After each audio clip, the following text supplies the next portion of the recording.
தமிழ் மக்கள் இந்த தேர்தலில் தீர்க்கமான ஒரு முடிவை எடுக்க வேண்டி இருக்கிறது என்ற செய்தி சரியாக மக்கள் மத்தியில் போகும். தெளிவாக தென்னிலங்கை வேட்பாளரும் தமிழ் பொது வேட்பாளரும் என்ற இரண்டு பிரிகோடுகள் தெளிவாக மக்களுக்கு முன்னால் தெரியும்.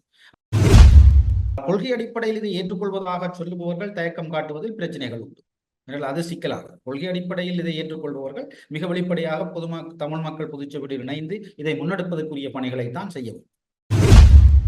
தென்னிலங்கையில் உள்ள ஒரு குறிப்பிட்ட வேட்பாளருடைய வெற்றியை இந்த பிரதான சக்திகள் விரும்பும் பட்சத்தில் அவர்களுடைய இறுதி அந்த தேர்தல் மிக நெருங்கி வருகின்ற சூழலில் அவர்களுடைய அணுகுமுறைகள் எப்படி இருக்கும், புரிதல் எப்படி இருக்கும் என்பதை நாங்கள் பொறுத்திருந்துதான் பார்க்க வேண்டும்.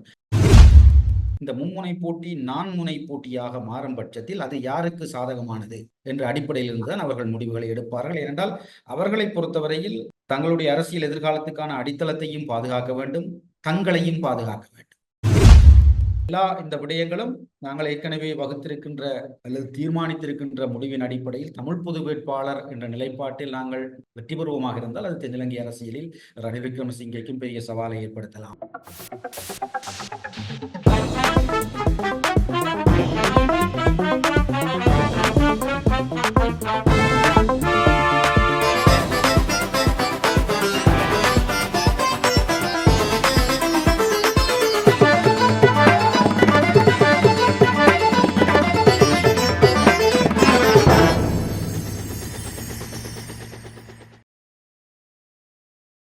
உயிரோடை தமிழ் நேயர்கள் அனைவருக்கும் வணக்கம்.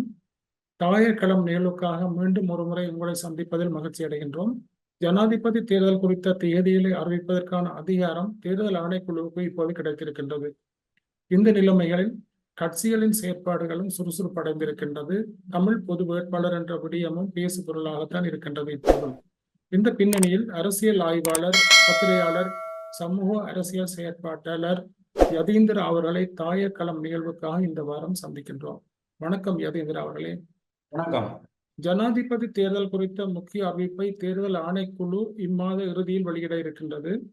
இப்போது தமிழ் பொது வேட்பாளர் என்ற விடயம் எந்த நிலைமையில் இருக்கின்றது? உண்மையில் தமிழ் பொது வேட்பாளர் ஒருவரை நிறுத்துவது என்ற விஷயம் ஒரு உரையாடல் நிலையில் தான் இருக்கிறது.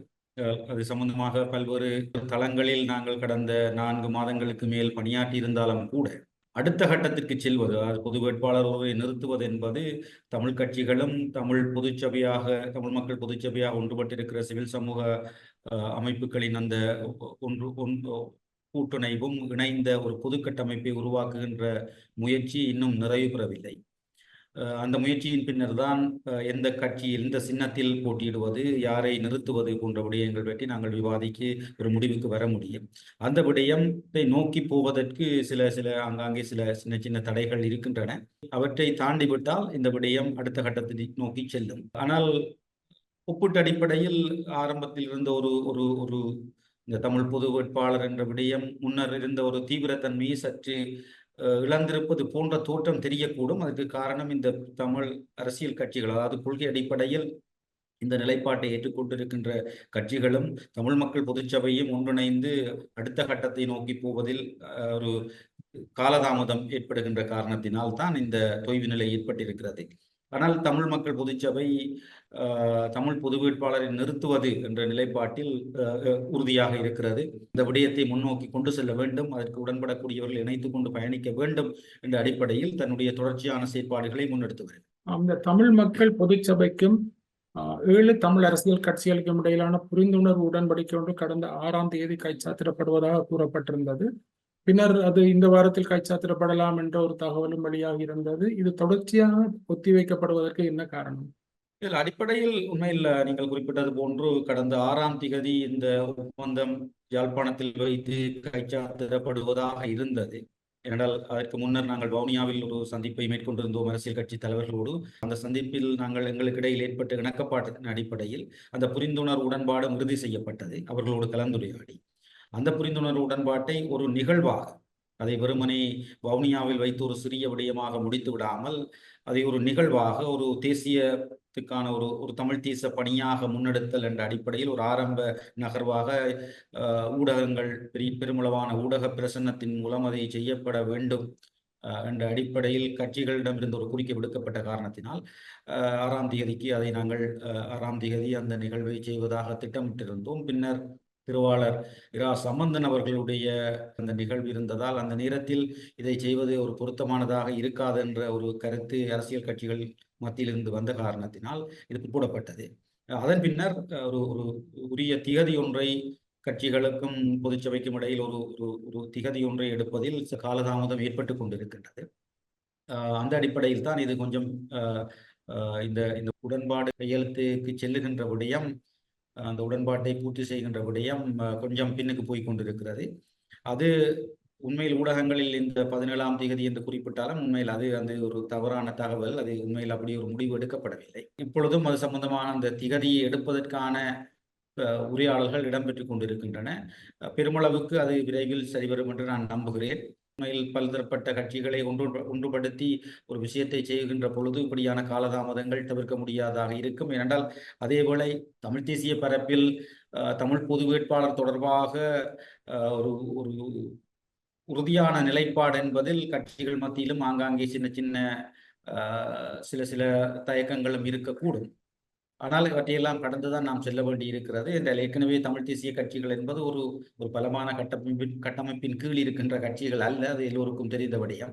ஆகவே இவ்வாறான காரணங்களால் சற்று அது பின்னுக்கு சென்று கொண்டிருக்கிறது. ஆனால் விரைவில் சரிவரும் என்று நாங்கள் நம்புகிறோம். வடக்கு கிழக்கில் பல்வேறு பகுதிகளிலும் பொது வேட்பாளர் என்ற கருத்தை முன்னிலைப்படுத்தி தமிழ் மக்கள் பொதுச்சபை பல சந்திப்புகளை நடத்தி இருந்தது. நான் நினைக்கிறேன் கடந்த வாரம் மட்டக்களப்பிலும் ஒரு பெருமளவிலான சந்திப்பு ஒன்று இடம்பெற்றது.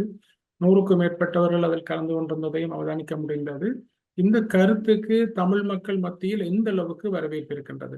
உண்மையில் இந்த தமிழ் மக்கள் மத்தியில் இதற்கு எவ்வாறான வரவேற்பு இருக்கிறது என்பதை துல்லியமாக என்னால் சொல்ல முடியும்.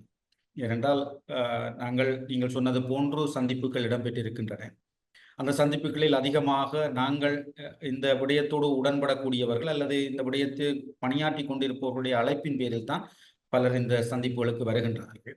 ஆனால் பொதுமக்கள் மத்தியில் உதாரணமாக ஒரு பிரச்சார நடவடிக்கை என்று கிராமங்கள் தோறும் நாங்கள் செல்லுகின்ற பொழுது அல்லது அப்படி சாதாரண மக்களை சந்திக்கின்ற பொழுதுதான் மக்கள் இது தொடர்பாக என்ன மாதிரியான பார்வையை கொண்டிருக்கிறார்கள் என்பதை நாங்கள் அறிய முடியும். அவ்வாறான ஒரு அறிதலுக்கு செல்லக்கூடிய நிலையில் இப்பொழுது நாங்கள் இல்லை என்றால் அந்த அளவுக்கு நாங்கள் இறங்கி பணியாற்றவில்லை. அதற்கு நான் ஏற்கனவே சொன்னது போன்ற தடைகள் இருக்கின்றன. என்றால் இது ஒரு அரசியல் வேலை திட்டம் அடிப்படை, இது ஒரு சிவில் சமூக வேலை திட்டம் அல்ல, ஒரு அரசியல் வேலை திட்டம். பொதுவாக தமிழ் சூழலில் அரசியல் வேலை திட்டங்களை அரசியல் கட்சிகள் இல்லாமல் செய்வதில்லை. மக்கள் மத்தியில் அரசியல் வேலை திட்டத்தை முன்னெடுப்பது அரசியல் கட்சிகள் தான்.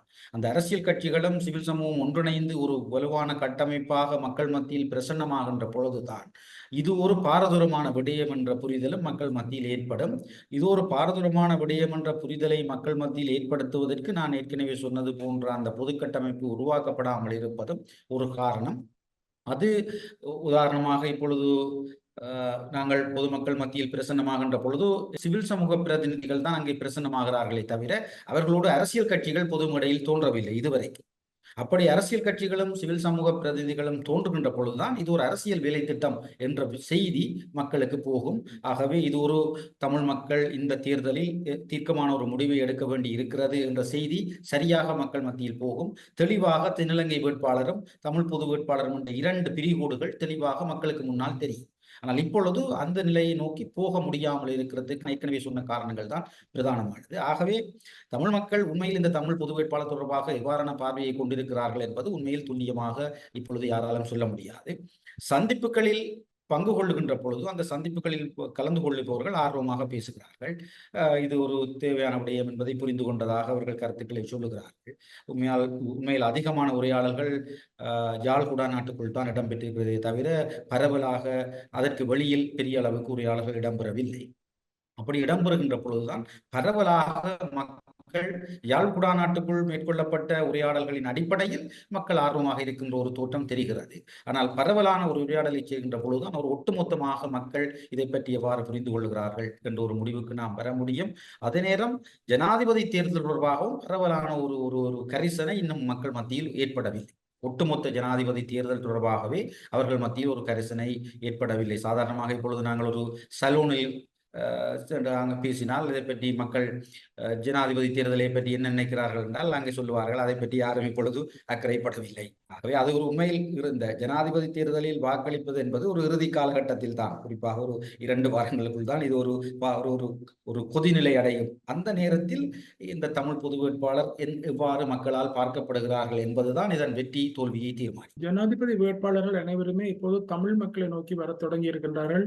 அதிக அளவுக்கு வாக்குறுதிகளையும் வழங்கி வருகின்றார்கள். சஜித் பிரேமதாசா கூட முதல் 13வது திருத்தம் என்று கூறியிருந்தார். கடந்த வாரம் மன்னாருக்கு சென்றிருந்த போது 13 முழுமையாக நடைமுறைப்படுத்தப்படும் என்ற ஒரு வாக்குறுதியை வழங்கி இருக்கின்றார். அதே போல ரணில் விக்ரமசிங்கா, அனுராகுமார திசாநாயக்க போன்றவர்களும் வாக்குறுதிகளை வழங்கி வருகின்றார்கள். இந்த வாக்குறுதிகள் தமிழ் பொது வேட்பாளர் என்ற கருத்தில் தாக்கத்தை ஏற்படுத்துமா? உண்மையில் இந்த கருத்துக்கள் நாங்கள் இந்த தமிழ் பொது வேட்பாளர் நிலைப்பாட்டை கையில் எடுத்த பொழுது இதுதான் சரியான நிலைப்பாடு என்று மக்களுக்குள் கொண்டு செல்லுகின்ற முயற்சிகளை மேற்கொண்ட பொழுது எங்களுக்கு தெளிவாக தெரியும், நிச்சயமாக தென்னிலங்கை வேட்பாளர்கள் சில வாக்குறுதிகளோடு வருவார்கள். நாங்கள் எதிர்பார்த்த அவ்வாறான வாக்குறுதிகளோடு இப்பொழுது அவர்கள் வருகிறார்கள். அதில் அவர்களுடைய வாக்குறுதிகள் இப்பொழுது மிக தெளிவாக இருக்கிறது. கடந்த காலத்தில் இருந்தது போன்று இல்லாமல் மிக தெளிவாக அவர்களுடைய வாக்குறுதி இருக்கிறது. வெளிப்படையாக 13 என்ற மட்டுப்பாடோடு அவர்களுடைய வாக்குறுதிகள் இருக்கிறது. இதற்கு முன்னைய காலங்களில் அப்படி இருக்கவில்லை. பொதுவாகத்தான் அவர்களுடைய கருத்துக்கள் இருந்தது.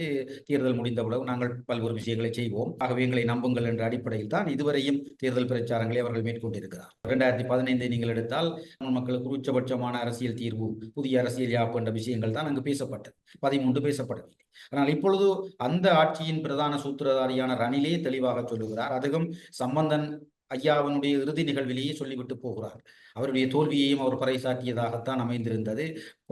போலீஸ் அதிகாரத்தை 13 உள்ள போலீஸ் அதிகாரத்தை ஒரு ஓரமாக வைத்துவிட்டு ஏனைய விஷயங்களை அமுல்படுத்துவதற்கு அனைவரும் ஒன்றாக செயற்பட வாருங்கள் என்று அழைப்பு விடுத்து செல்கிறார் சம்பந்தருடைய இறுதி நிகழ்வு. இந்த அதே ரணில் விக்ரமசிங்க அவர்கள் தான் கடந்த காலத்திலே புதிய அரசியல் யாப்பு முயற்சிக்கு பிரதான சூத்திரதாரியாக இருந்தவர். அப்படி ஒரு யாப்பை கொண்டு வர முடியும் என்ற நம்பிக்கையும் கொடுத்தவர். அவரே அதன் தோல்வியை ஒப்புக்கொண்டு இப்பொழுது பேசுகிறார். இதுதான் எல்லை கோடு, இதுதான் நாங்கள் செய்ய போவது, ஆகவே வாக்களியுங்கள் என்ற. அதே போன்று சஜித் பிரேமதாசா 13வது சட்டத்தை முழுமையாக அமல்படுத்துவர் என்று பொதுவாக ஒரு கருத்தை முன்வைக்கிறார். அவர் போலீஸ் என்பதை உச்சரிக்கவில்லை, ஆனால் ஒரு பொதுவாக ரணிலை விட நான் கொஞ்சம் பெட்டராக செய்யக்கூடியவன் என்று காட்டுவதற்கும் அவரும் அவருடைய எல்லைக்கூடாக வைத்திருப்பது 13 தான். ஆகவே இப்பொழுது பிரச்சனை 13வது சட்டத்தை ஒரு இறுதி அரசியல் தீர்வாக எந்த ஒரு அரசியல் கட்சியும் ஏற்றுக்கொள்ளவில்லை. அப்படி இதுவரை இவர்கள் சொன்னதுமே. சாதாரணமாக நீங்கள் பார்க்கலாம், கடந்த காலத்தில் ஒரு இந்திய பிரதமருக்கு கடிதம் எழுதியதை பெரும் சர்ச்சைகளை ஏற்படுத்தியது. இவர்கள் 13க்குள் முடக்க பார்க்கிறார்கள், இவர்கள் 13ஓடு நின்றுவிடப் போகிறார்கள் என்று பல விமர்சனங்கள் என்பதும், பிறகு இந்த கட்சிகள் இல்லை 13 இறுதி தீர்வு அல்ல, எங்களுடைய இலக்கு சமஷ்டி தான் என்று சொன்னதும் நாங்கள் பார்த்தபடி. ஆகவே 13ஐ அடிப்படையாக கொண்ட வாக்குறுதிகளை எந்த ஒரு தமிழ் தேசியத்தை பிரதித்துவப்படுத்துகிற அரசியல் கட்சியும் ஏற்றுக்கொண்டு பயணம் செய்ய முடியாது. என்றால் இவர்களே அதை மறுதளித்திருக்கிறார். அதை அமுல்படுத்த வேண்டும் என்ற நிலைப்பாடு வேறு. அதாவது அது அரசியலமைப்பில் இருப்பது, அதை அமுல்படுத்த வேண்டும், உச்ச மாகாண சபைகள் இயங்க வேண்டும், அது வேறு விடயம். ஆனால் அது இறுதி அரசியல் தீர்வு இல்லை என்று எல்லா அரசியல் கட்சிகளுமே சொல்லி இருக்கின்றன. இந்த நிலையில் இந்த விடயத்தை அடிப்படையாக கொண்டு தமிழ் பொது வேட்பாளரை எவ்வாறு தமிழ் கட்சிகள் நிராகரிக்க முடியும்? அல்லது அவர்கள் வாக்குறுதி வழங்கிவிட்டார்கள், ஆகவே தமிழ் பொது வேட்பாளர் என்ற விஷயத்தை நாங்கள் கைவிடலாம் என்று இப்பொழுது இந்த கட்சிகள் எப்படி சொல்ல முடியும் என்ற கேள்வி இருக்கிறது. நிச்சயமாக இவர்களால் அப்படி சொல்ல முடியும். ஆகவே தமிழ் பொது வேட்பாளருக்கான தர்க்க நியாயம் இப்பொழுதும் அப்படியே இருக்கிறது. நீங்கள் காலம் சென்ற சம்பந்தன் ஐயா முதல் சொன்னதாக, அதாவது நாங்கள் தமிழ் பொது வேட்பாளரை புத்திசாலித்தனமான ஒரு அணுகுமுறையாக கருத முடியாது, ஆனால் ஒஸ்லோ கம்யூனிக் அடிப்படையில் நாங்கள் பேசப் போகின்றோம் என்று அவர் சொன்னதாக செய்திகள் வந்தது. அவர் சொன்னாரோ இல்லையோ, அப்படி செய்திகள் வந்தது. ஒருவேளை அப்படி ஒரு நிலைப்பாட்டுக்கு தென்னிலங்கை வேட்பாளர்கள் வந்தால், இது என்னுடைய தனிப்பட்ட கருத்து, தமிழ் பொதுச்சபையினுடைய கருத்தாக நான் சொல்லவில்லை.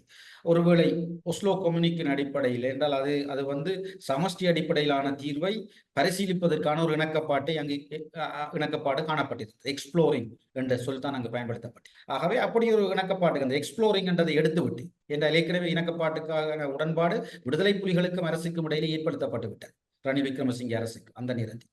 ஆகவே அந்த எக்ஸ்ப்ளோரிங் என்ற சொல்லை எடுத்துவிட்டு சமஷ்டி அடிப்படையிலான தீர்வை நோக்கி போவதற்கான உடன்பாட்டை இந்த தென்னிலங்கை வேட்பாளர்கள் யாராவது ஒருவர் செய்வாராக இருந்தால் நிச்சயமாக தமிழ் பொது வேட்பாளர் என்ற தர்க்க நியாயம் இல்லாமல் போகும். ஏனென்றால் அவரே சொல்லுகிறார், சமஷ்டி அடிப்படையிலான தீர்வை பொதுவெளியில் பகிரங்க உடன்பாட்டுக்கு தயாராக, அப்பொழுது தமிழ் பொது வேட்பாளர் தேவைப்படாது. ஆனால் அப்படி ஒரு நிலை இருக்கிறதா என்றால் நிச்சயமாக இல்லை.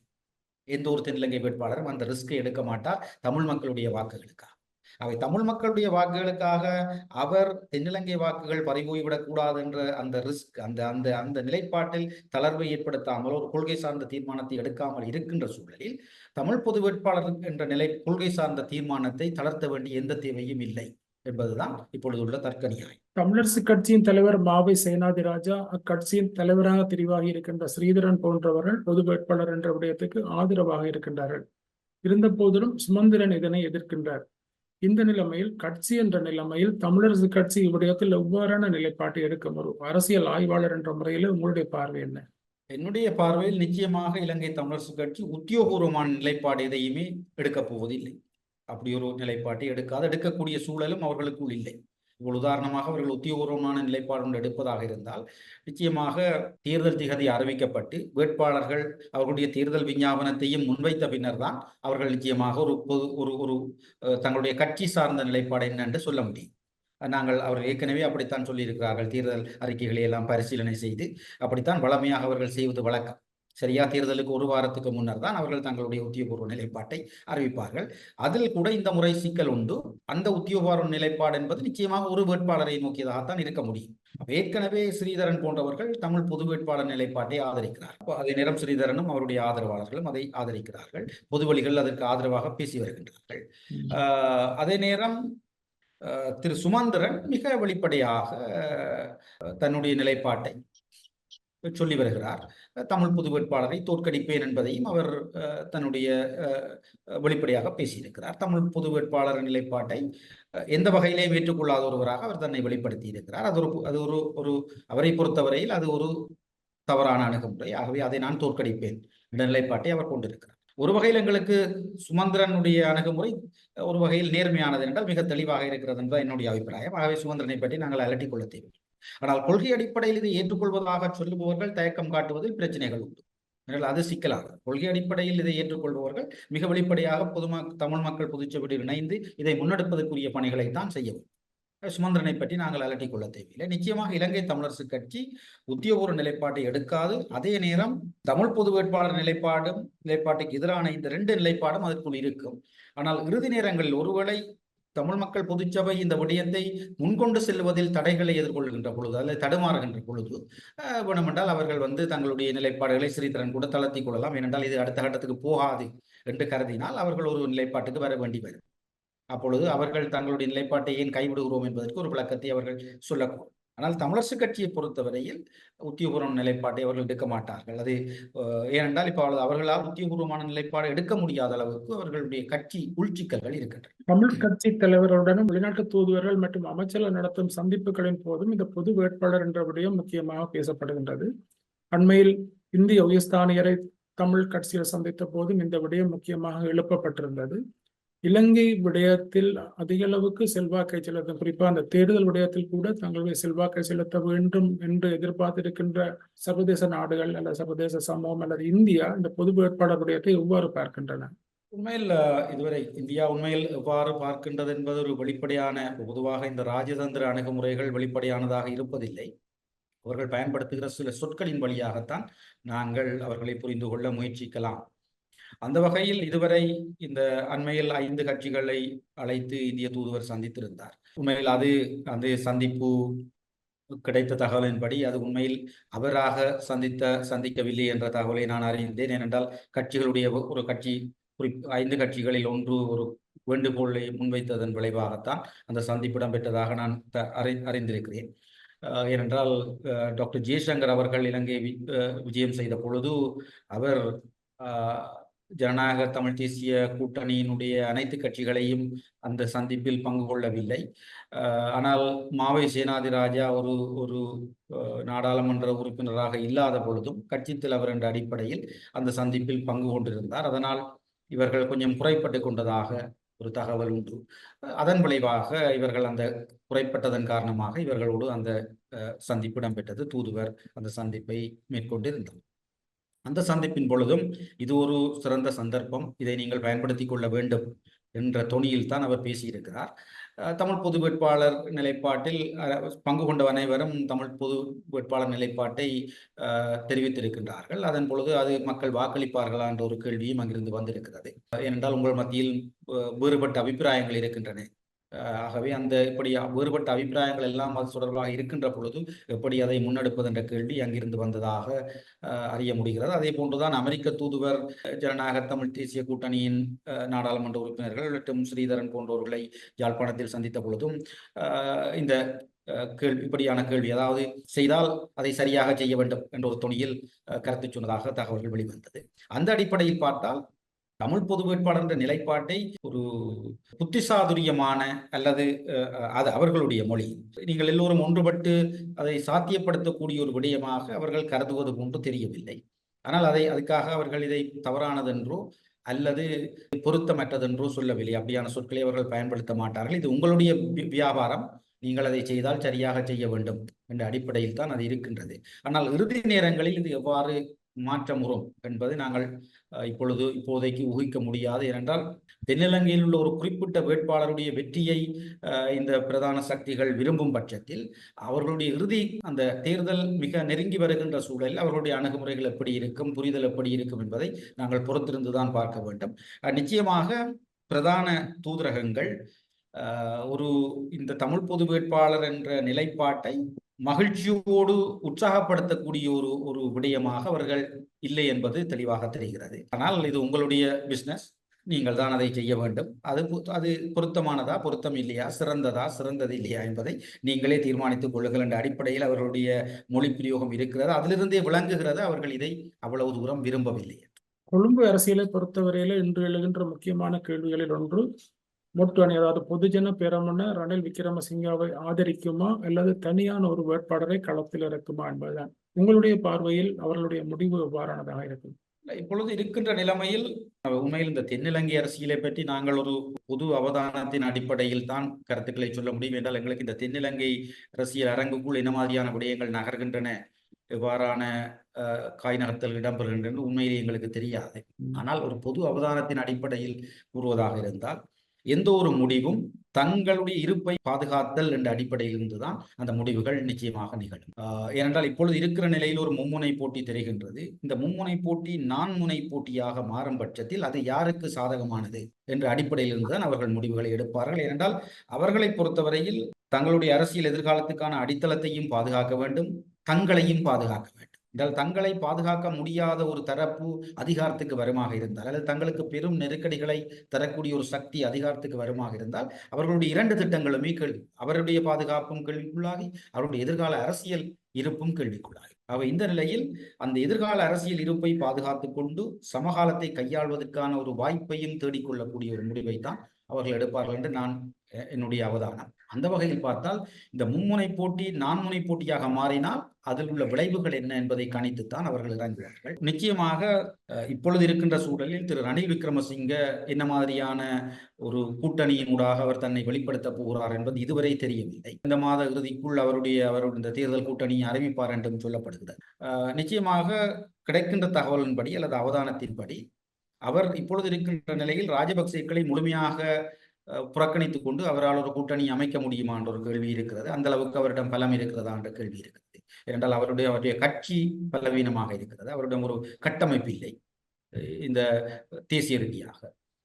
உதாரணமாக ஒரு போலிங் ஏஜென்ட் போரண்டா கூட அவரிடம் ஆட்களி.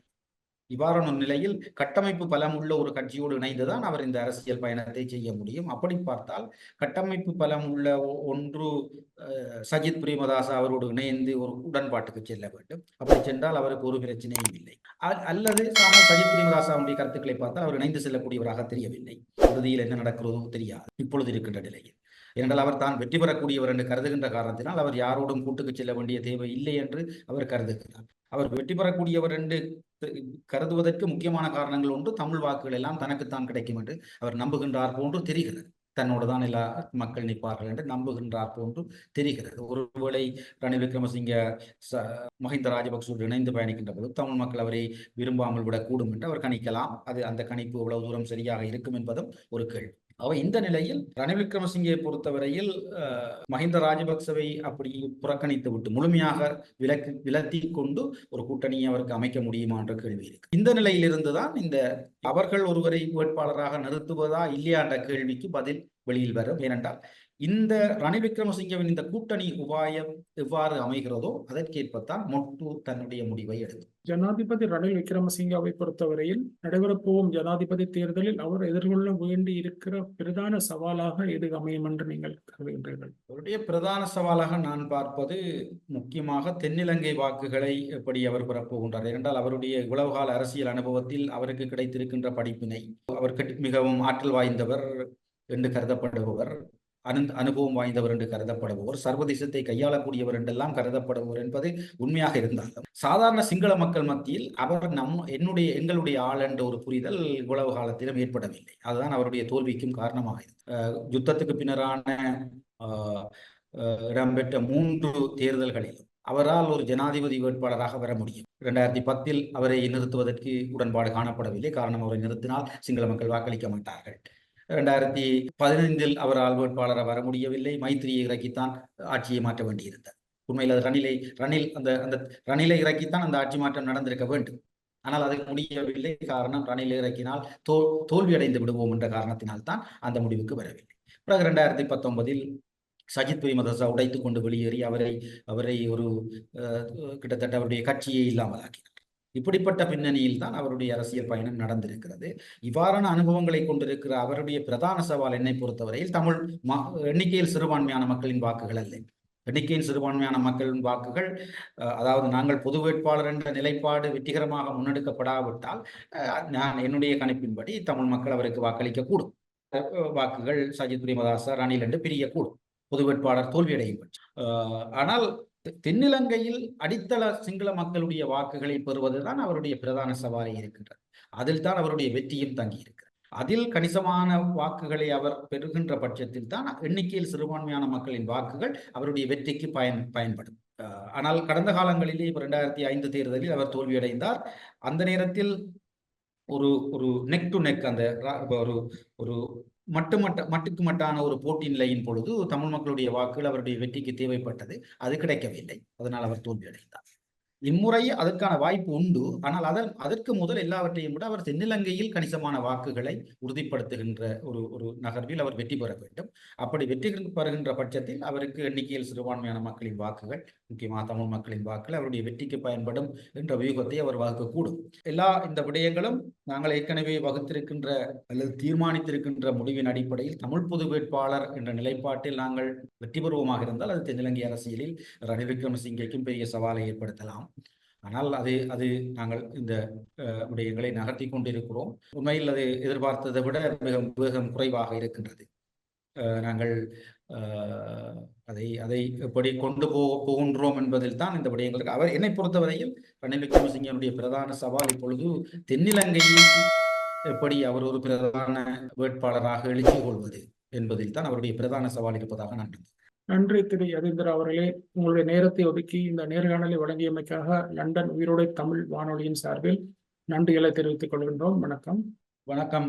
நன்றி. இந்த வாய்ப்பை வழங்கியமைக்கு மீண்டும் ஒரு நிகழ்வில் சந்திப்போம்.